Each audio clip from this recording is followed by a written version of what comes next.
Hello, dear listeners. Welcome to the ECM podcast. I'm Caroline Fontagneux, and I'm very happy to host this series that will take you behind the scenes of new music on ECM Records. In this new episode, I'm meeting with bass legend Marc Johnson to talk about the release of a John Taylor trio album recorded over 20 years ago.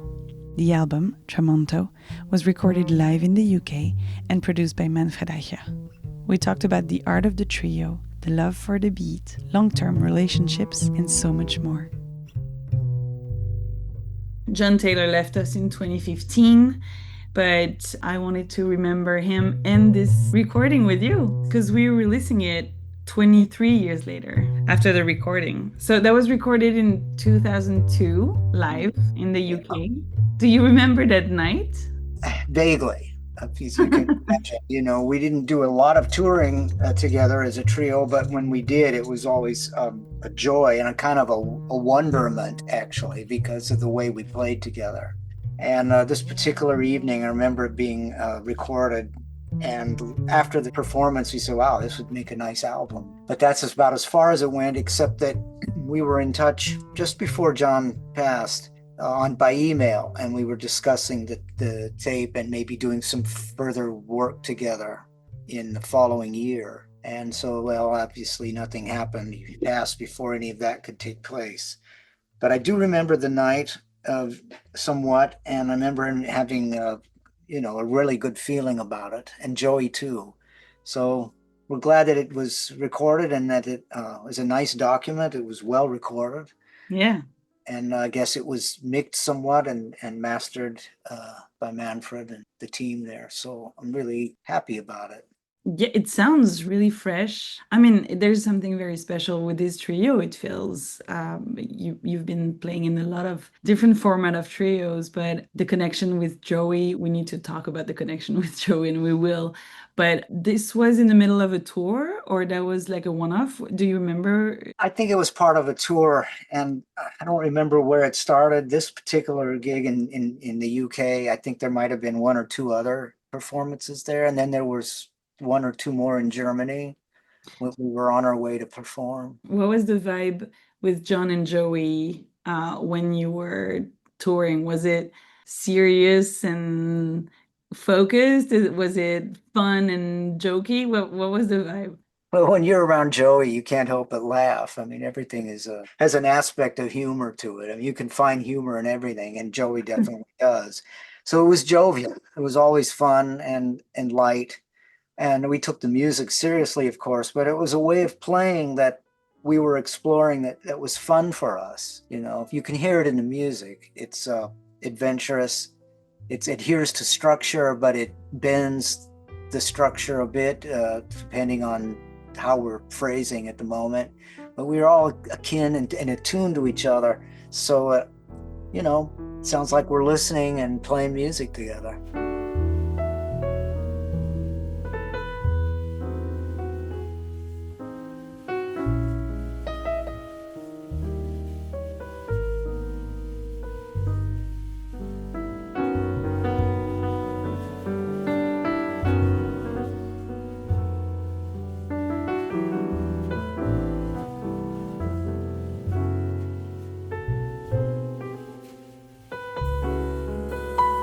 It's very playful. There's something very playful and very open in what we hear. And that was actually just a couple of months, I think, before you went into the studio to record Roslyn in Oslo. So recording in a studio and recording live are obviously two very different atmospheres and vibes. Do you have a preference?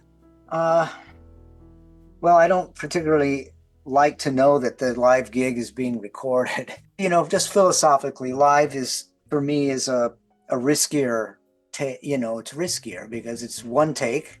It's what we're doing right now. And you might go for things that are maybe just beyond what you can technically normally achieve. But when they happen, they're amazing. But you take certain risks, I think, in a live performance that you might not take in the studio. Yeah. Well, there are exceptions, of course, and then we try to make jazz, as you say, jazz is a improvisatory exercise or occupation. But even within the parameters of improvising, you tend to, in the studio, tend to be a little bit more circumspect and a little play inside yourself a little bit more because you know it's for posterity. You know, it's going to be around a while. And there's Yeah. a certain level of performance, I don't know, perfectionism that most of us who have pride ourselves in what we're doing don't want to, you know, leave too many mistakes on the table. You know what I mean? So that said, that album, Roslyn, has a few moments, quite a few actually, more than you think. It sounds very like a live date in a way. And I guess ultimately on all the ECM records I've done, you want to go for that magic or that thing that you achieve live. Because the sessions are usually short, they're a day or two in the studio to record and another day to mix, you get that feeling of a live context. Still, for myself personally, I always was aware that I was in a recording studio and it wasn't a live situation. There's a couple tunes recording of Roslyn that sort of sound like they could have been done on a live gig, and that was that standard How Deep Is the Ocean. That track has that feeling of happening right there, and it was done like just like that, and it's a pretty amazing performance. And that speaks to that trio, I think, and a kind of looseness but adherence to structure and coming from somewhere ethereal or somewhere just making it up at the moment and then arriving at that destination of the form. And that's kind of what we were doing a little bit. If you hear this new record with John, he does these piano introductions that are somewhat free sounding. Yeah. And even the bass solo introduction, I think, on Tramonto is kind of just freely improvised. But at the same time, on Tramonto, actually, like the Ralph Towner composition that you also recorded on Roslyn, Mhm. there's a feeling of risk-taking that is as if not even more daring, I would say, in the studio version. Yeah, it's daring, all right. But you try to, you know, when you're doing something like an intro or something for a tune, you want to capture or at least evoke the mood of the piece, at least to where it's going to begin. And I think that's what we were doing. And for John, he'd set up these intros that were kind of free, and but they speak to the character of the improvisation that's about to come with the band. So I think that's integrated in a certain way, and it's, you know, it shows his personality as a leader and as a pianist. And it gives you both so much space too.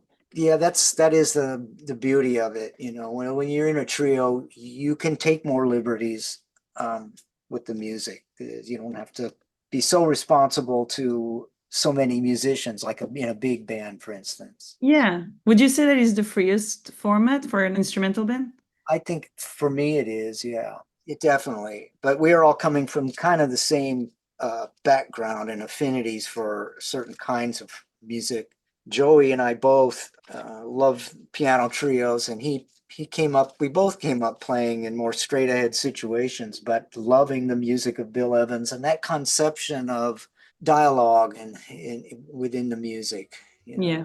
there's a moment where we have to take care of business, you know, so everybody knows where one is, so to speak. But there's another moment, there are other moments where you're free to create another part that's in tandem or partnering, you know, lines that intersect or diverge. And that's really fun. That's a fun way to play.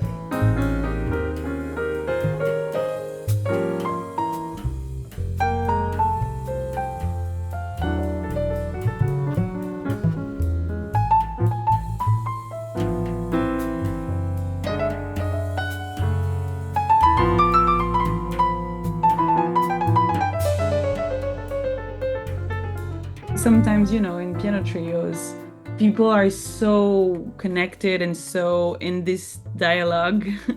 What I'm saying is just also this trio is extremely inviting. And that's something that feels the same when we listen to, you know, the last Bill Evans trio recordings. But there's something that is not always the case. Yeah. I mean, that's a testament to the maturity and the musicianship of the guys involved. Like Joey can leave a lot of space, but give you the impulse of the time. Imply the time without stating it all the time.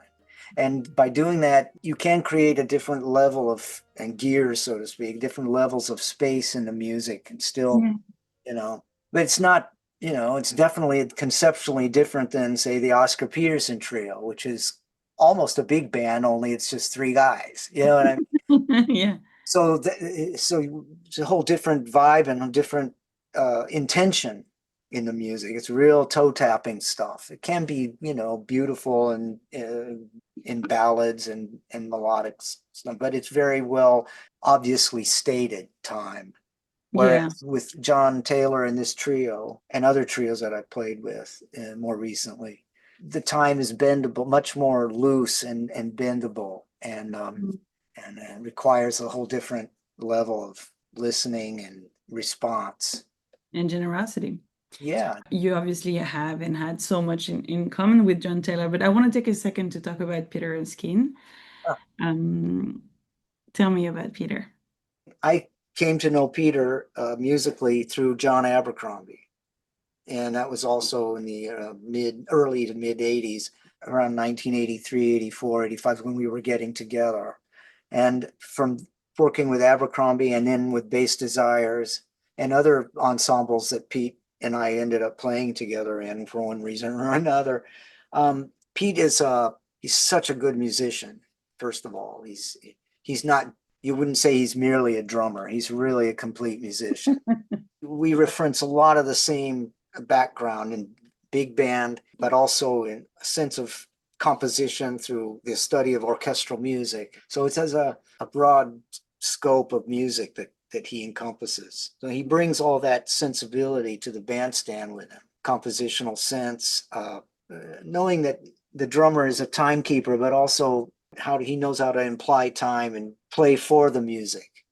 And when it's time to lay it in there very clearly, he does it so well. But he also knows how to instigate and propel the music from the drums chair. So playing with Pete was the first time I really felt what a convincing and authoritative backbeat felt like. Until then, I didn't really know.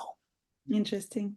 What he's able to do from that point of view was really fun for me, really interesting. And it helped me a lot with my own concept of time, and where to place things in various genres.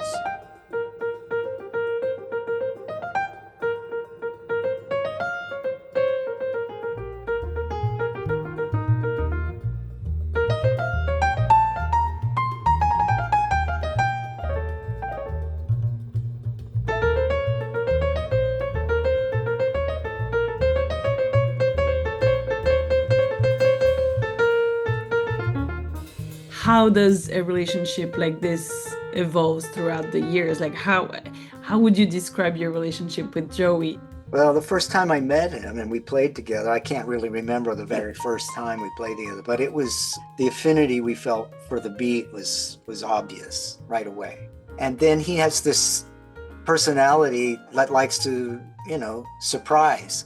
So I like this element of surprise in the music, and what can I say? The beat is something where musicians feel the subdivisions of the beat is very peculiar and very particular to them. And I just really related to Joey's placement and where he feels the time. Tell me more about that, about the beat and what you mean. It's ebullient, I mean, when you say the word swing, I mean, it can mean so many different things to different people. Like the way Peter Erskine swings a beat it's really different from the way Joey Barron feels it and swings it. You wouldn't think so on the surface. You may not be able to, but when you're playing with somebody, you really feel it. It's like bouncing a ball, kind of. I mean, I don't know how to describe the beat and how it feels ebullient, but I like it to feel like when you play a note, you feel it bouncing back up from the floor. It's not like you're hammering the beat to the floor. It has this buoyancy, this elasticity to it where it kicks back up. And it depends on where you feel that and beats, not the down beats, the and beats. Where you feel those is where you give that life in the beat. And Joey and I really feel that pretty much the same. And Pete feels it too, but it's just in a little bit more centered place. Fatter ride cymbal. So you feel like Paul Motion had a wide beat. I could play, and it's so solid. His pulse was so beautiful that you could, as a bassist, you feel this freedom that you could stumble and fall and it'd always be there. But that's a bad way of saying it. What it meant to say was you have the freedom to play whatever you want. You could leave the quarter note pulse of the or quarter note statement and play something against it, like any kind of a quarter note triplet or an eighth note triplet or any subdivision of the beat you wanted to, and then end up back on one again. But it's always there, and that confidence and that, I don't know, that trust was always there with both players. Thank you for this. Why are you playing the bass? Well, I gravitated to it from the cello, kind of mainly because they were losing their bass players in high school to graduation, and the orchestra director needed a bass player, and I was kind of a mediocre cellist, so he said, "Why don't you pick up the bass?" I said, "Sure." But before that, I was already kind of strumming bass lines on the cello, along with stuff my dad would show me. He was a pianist, fine, good piano player. And so I was probably destined to be a bass player because I just loved the music of Oscar Peterson and, Ray Brown and Miles Davis, Ron Carter. I was listening to jazz in those days, when the mid 60s, and the Bill Evans Trio, of course, and Gene Harris and the Three Sounds that my dad had. And those were really strong influences. But you never wanted to be a drummer, No. despite your love for the beat. Yeah, I was into the bass, and right away in high school I was already playing a few gigs and stuff. So I had this idea that this is something that interested me, and maybe I could make a living at it. I didn't know at the time. I was just into it. So I was practicing hard all through high school. I took up the bass at age 16. Never look back. Look back, I was really in the classic. I was studying classically. I did all the classical training, and I was in orchestras from the beginning. And as my level improved, so did the level of the orchestras I was in, and played a lot of literature. When I went to think about it.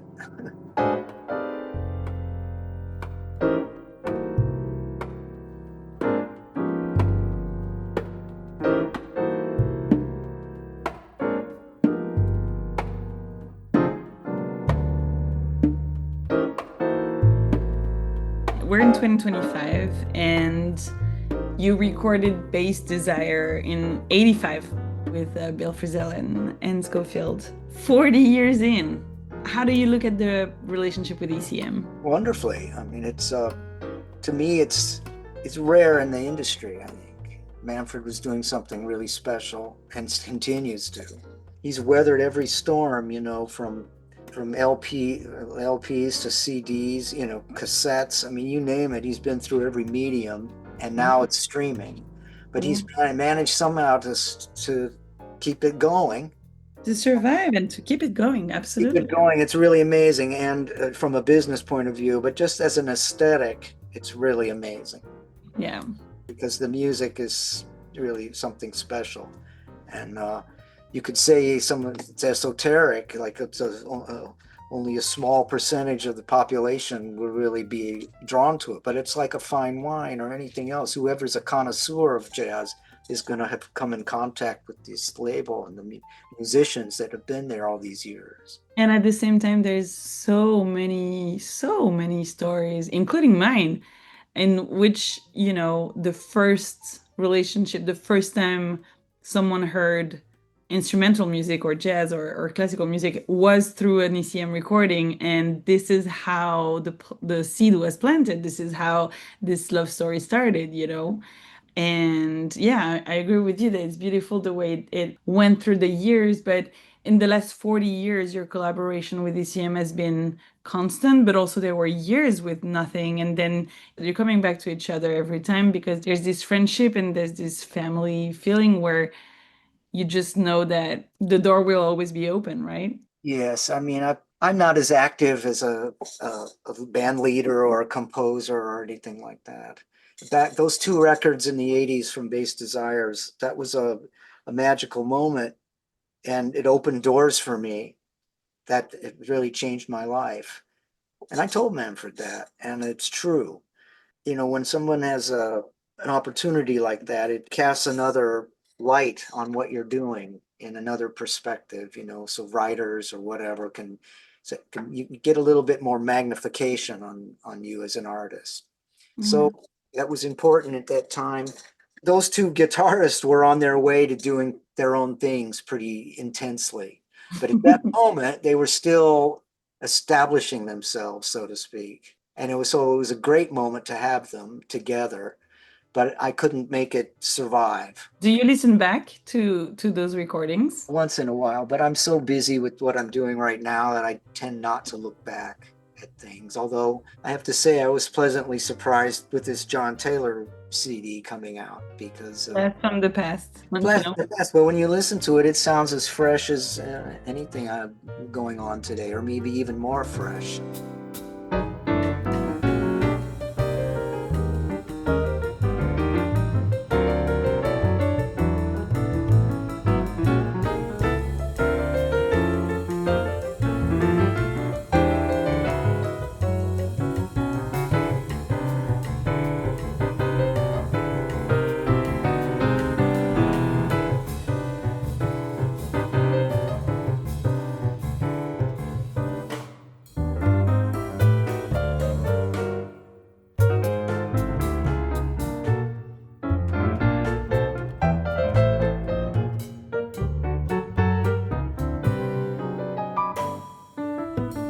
Marc Johnson about John Taylor's trio album, Tramonto.